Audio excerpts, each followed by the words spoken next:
C6H5 lithium यानी कि phenyl lithium के साथ यहाँ पर एक ही जगह शो करवा दिया, लेकिन बेसिकली क्या है कि क्यूनोलिन जो है वो once quinoline will react with NaNH2 and give the product of 2 amino quinoline and sodium hydride. ये एक इक्वेशन है, यानी कि this is one of your equation. और सेकेंड इक्वेशन क्या है कि जिसमें क्यूनोलिन जो है वो फिनाइल लिथियम के साथ रिएक्ट करेगी और एज अ रिजल्ट जो प्रोडक्ट देगी that will B 2 phenyl quinoline along with lithium hydride. So यानी कि इसने टू इक्वेशंस को समराइज करने के लिए दोनों को कलेक्टिवली यहाँ पर लिख दिया है, अदरवाइज यहाँ पर ये नहीं है कि एक ही रिएक्शन हो रहा है। ये मैं आपको इसलिए समझा रही हूँ कि मुझसे बेसिकली किसी बच्चे ने क्वेश्चन किया था कि क्या ये एक ही इक्वेशन है। No, they are not same equation, basically they are two equation. यहाँ पर वो ये शो करा रहा है कि एक रिएक्शन ये शो हो रहा है और नीचे एक रिएक्शन डिफरेंट रिएक्शन शो हो रहा है। ओके, अदर देन दैट जो क्यूनोलिन है वो न्यूक्लियोफिलिक सब्स्टिट्यूशन और इलेक्ट्रोफिलिक सब्स्टिट्यूशन रिएक्शन के अलावा रिडक्शन भी देती है। और रिडक्शन के केस में क्या होता है कि क्यूनोलिन जो है, ठीक है, क्यूनोलिन जो है वो रिड्यूस हो जाती है और किस प्रोडक्ट में 1 2 3 4 टेट्राहाइड्रो क्यूनोलिन में। अब होता क्या है कि बेंजीन रिंग जो है उसकी वो रेजिस्टेंस शो करता है रिडक्शन को, सो उसकी रिडक्शन नहीं होगी। जो ये पायरिडीन वाला रिंग है इसके अंदर यहाँ पर इस पोजीशन पर जहां पर दोनों डबल बॉन्ड है, दोनों डबल बॉन्ड जो है उनकी सेचुरेशन हो जाएगी, ठीक है, in the presence of sodium and ethanol. तो हमारे पास जो प्रोडक्ट आएगा that will be 1 2 3 4 tetrahydroquinoline. Next देखते हैं, नेक्स्ट में क्या होता है कि एक तो ये चीज थी। सेकेंडली यहाँ पर ये भी मैंने आपको डिस्कस करना था आपके साथ कि बेसिकली जो इससे पहले आपने पढ़ा 5 नाइट्रेशन और इलेक्ट्रोफिलिक सब्स्टिट्यूशन में नाइट्रेशन और इलेक्ट्रोफिलिक सल्फोनेशन में, जो कि इलेक्ट्रोफिलिक सब्स्टिट्यूशन रिएक्शन के ही अंडर आते हैं दोनों, नाइट्रेशन सल्फोनेशन। यहाँ पर मैंने आपके साथ ये चीज डिस्कस करनी थी, जैसा मैंने पहले आपको क्लियर किया कि वो दो डिफरेंट रिएक्शन थे, इसी तरह ये दो डिफरेंट रिएक्शन है। पहली इक्वेशन में वो शो करा रहा है कि क्यूनोलिन जो है वो रिएक्ट करेगा जब उसकी नाइट्रेशन होगी HNO3 और H2SO4 की प्रेजेंस में, तो आपके पास दो तरह के प्रोडक्ट आएंगे। कौन कौन से? 8 नाइट्रोक्यूनोलिन and 5 नाइट्रोक्यूनोलिन।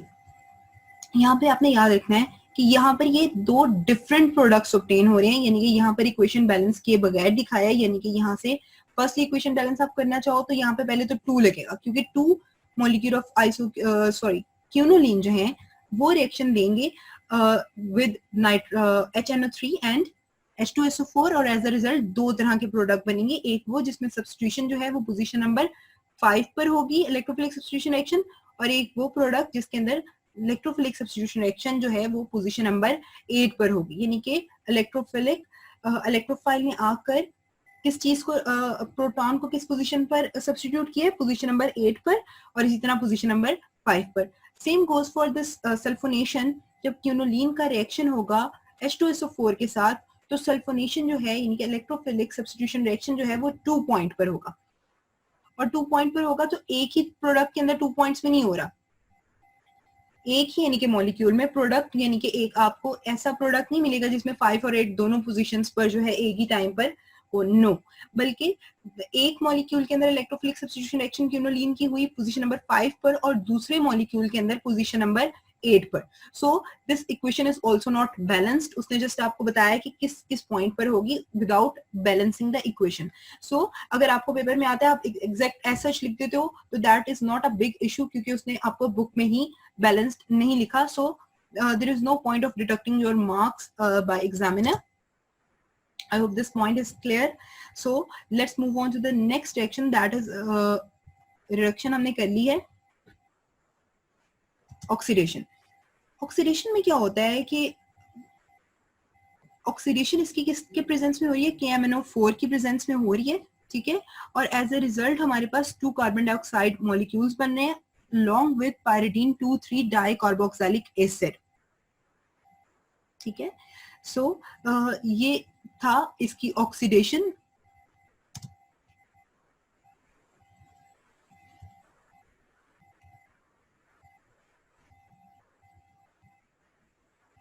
Let's see the uses. Uses क्या है? एक तो ये कि बेसिक सॉल्वेंट है, ठीक है। सो सॉल्वेंट के तौर पे यूज होता है, बेसिक इन नेचर है, ये हम लोगों ने इसकी केमिकल प्रॉपर्टीज में ही डिस्कस कर लिया था कि इसके जो नाइट्रोजन के पास लोन पेयर ऑफ इलेक्ट्रॉन है, it is able to share it with proton, so this is basic in nature. So basic in nature है, एज अ सॉल्वेंट यूज होता है, तो ऑर्गेनिक रिएक्शन में बेसिक सॉल्वेंट की कभी जरूरत हो तो हम लोग क्यूनोलिन को as a basic solvent use कर लेते हैं, तो it is one of the uses of quinoline. And second use इसकी क्या है कि सेकेंड यूज को आप डिफरेंट अलग अलग सेपरेट करके भी लिख सकते हो, एक ही लाइन में इसने तो कवर कर दिया इसको कि एज इंसेक्टिसाइड्स भी यूज होता है, यानी कि इंसेक्टिसाइड की मैन्युफैक्चरिंग में या इंसेक्टिसाइड्स का जो स्ट्रक्चर है उसका हिस्सा होता है ये। ऑल्सो डाइज जो है उसके स्ट्रक्चर जो है उसमें भी ये कॉन्स्टिट्यूएंट होता है उसका भी, और डिफरेंट फार्मास्यूटिकल प्रोडक्ट्स का भी। So let move on to the isoquinoline. Isoquinoline में क्या होता है कि आइसोक्यूनोलिन का मॉलिक्यूलर फॉर्मूला से शुरू कर अभी क्यूनोलिन खत्म नहीं हुआ। आइसोक्यूनोलिन से पहले हम लोग इसकी there are some other method to synthesize quinoline, हम वो पहले देख लेते हैं, ठीक है। कहता है वो on oxidation with alkyline potassium permanganate it form 2,3-pyridine dicarboxylic acid, ठीक है। So from analogy of oxidation of naphthalene to form phthalic acid, it is argued that quinoline is made of benzene ring fused with pyridine in 2,3 position.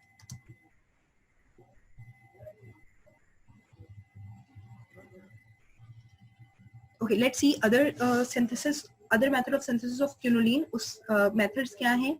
एक method में क्या होता है कि ortho amino benzaldehyde जो है उसका रिएक्शन करवाना है एसिटल्डिहाइड के साथ, तो वाटर मॉलिक्यूल जो है वो रिलीज होगा, और वाटर मॉलिक्यूल रिलीज होने पे हमारे पास इंटरमीडिएट आ जाएगा। इस इंटरमीडिएट से फर्दर जो है वो वाटर मॉलिक्यूल को रिमूव करेंगे और एज अ रिजल्ट हमारे पास क्यूनोलिन जो है एज अ प्रोडक्ट ऑब्टेन हो जाएगा।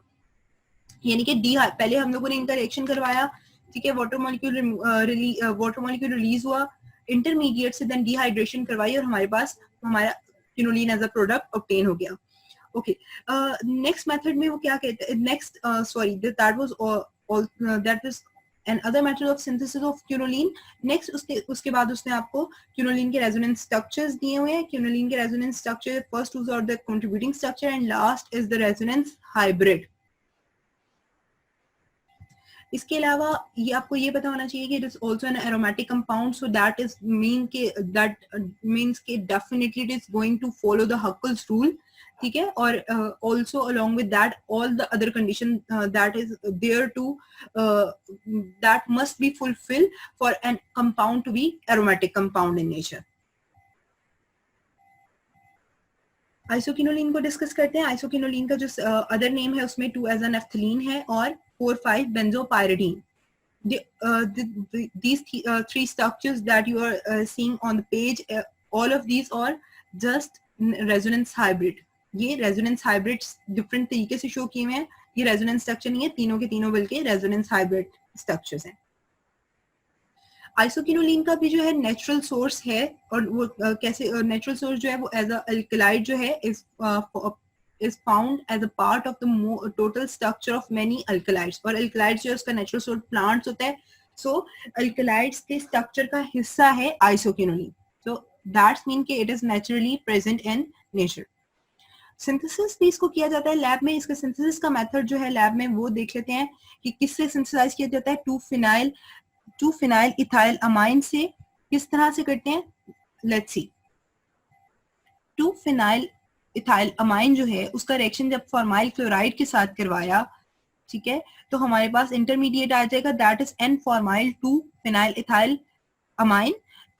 वो कन्वर्ट होगा उसकी इनोल फॉर्म में, और उसकी इनोल फॉर्म जो है देन उससे हम करवाएंगे dehydration in the presence of P2O5 और हीट, तो एज अ रिजल्ट हमारे पास बनेगा 3,4-डाइहाइड्रोआइसोक्यूनोलिन। डाइहाइड्रोआइसोक्यूनोलिन से देन हम लोग हाइड्रोजन जो है उसको इधर इसकी कराएंगे डिहाइड्रोजनेशन, और एज अ रिजल्ट हमारे पास आइसोक्यूनोलिन ऑब्टेन हो जाएगा। यहाँ पर सिर्फ एक ही सिंथेसिस मेथड इसका दिया हुआ है, so that is more than enough. Next let's move on to the properties. Isoquinoline जो है वो कलरलेस सॉलिड भी फॉर्म में भी अवेलेबल होता है, लिक्विड फॉर्म में भी अवेलेबल होता है. सो इसके हम मेल्टिंग पॉइंट को भी देख लेते हैं और बॉइलिंग पॉइंट को भी. मेल्टिंग पॉइंट जो है वो इसका 23 डिग्री सेल्सियस है, जबकि बॉइलिंग पॉइंट इसका 243 डिग्री सेल्सियस है. It is insoluble in water. Water के अंदर ये सॉल्युबल नहीं होता, जबकि most of the organic solvents के अंदर ये सॉल्युबल होता है. प्रॉपर्टीज जो है, प्रॉपर्टीज जो है इसके अंदर, इसकी प्रॉपर्टीज बिल्कुल क्विनोलिन की तरह है. दैट्स मीन कि it gives electrophilic substitution reaction along with nucleophilic substitution reaction and oxidation.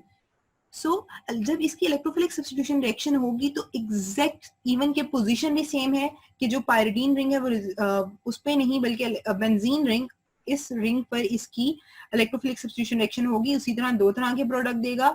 5 position पर इलेक्ट्रोफिलिक सब्स्टिट्यूशन जब होगी, एक तरह के प्रोडक्ट वो होंगे जिसमें 5 पोजीशन पर इलेक्ट्रोफाइल आके सब्स्टिट्यूट करेगा, और दूसरी तरह के प्रोडक्ट कौन से होंगे जिसमें 8 पोजीशन पर आकर इलेक्ट्रोफाइल प्रोटॉन को सब्स्टिट्यूट कर देगा.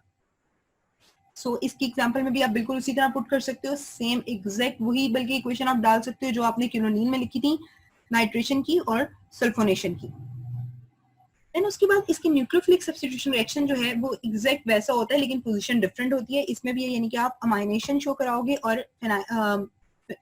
अल्काइलेशन शो कराओगे, यानी कि आप रिएक्शन करवाओगे आइसोक्विनोलिन का विद NaNH2. तो आपको पोजीशन नंबर, अब उसमें पोजीशन नंबर 2 पर हम अमाइनेशन हो रही थी, इसमें पोजीशन नंबर 1 पे, यानी कि इस पॉइंट पर पोजीशन नंबर 1 पर होगी अमाइनेशन, यानी कि NH2 आकर पोजीशन नंबर 1 दिस पॉइंट पर अटैच हो सब्स्टिट्यूट कर देगा हाइड्राइड आयन को, हाइड्राइड को, क्योंकि एज अ हाइड्राइड आयन फिर वो हाइड्रोजन जो है वो निकल जाएगा. सेकेंडली फिनाइल लिथियम के साथ जब इसका रिएक्शन कराएंगे तो C6H5 आकर पोजीशन नंबर 1 पर अटैच हो जाएगा.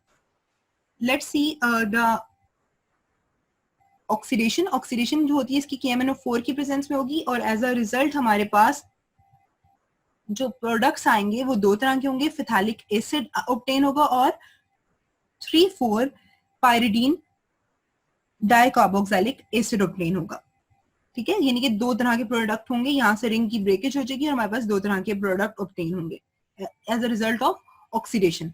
Okay, that was all about the heterocyclic compounds. अब यहाँ पर एट द चैप्टर के एंड पर उसने कुछ पॉइंट्स दिए हैं जो उसने कहा है कि आपने याद रखने हैं. बेसिकली यहाँ इन पॉइंट्स की बेसिस पे आपको डिफरेंट तरह के क्वेश्चंस भी आ सकते हैं कि व्हाई दिस पॉइंट्स, और मतलब रीजनिंग इनके पीछे आपको आ सकती है. लाइक मैं आपके साथ इंपॉर्टेंट डिस्कस कर लेती हूँ. जिससे यहाँ पर उसने यहाँ पर पॉइंट उसने कहा याद रखना, लेकिन मैं आपको बता रही हूँ कि इसकी आपको रीजनिंग पता होनी चाहिए कि पायरिडीन जो है वो पोजीशन नंबर 3 पर ही इलेक्ट्रोफिलिक सब्स्टिट्यूशन रिएक्शन क्यों देती है. पायरिडीन जो है वो nucleophilic substitution reaction position number 2 पर क्यों देती है. इसके अलावा यहाँ पे जो इंपॉर्टेंट है वो मैं आपको बताने लगी हूँ. पायरिडीन जो है वो मोर बेसिक है पायरोल से, इसकी रीजनिंग, और उसके अलावा बेंजीन रिंग के साथ और पायरिडीन का जो है वो कंपैरिजन यहाँ पर दिया हुआ है. Let me tell you the point number. ठीक है, जिसमें उसने ये कहा है कि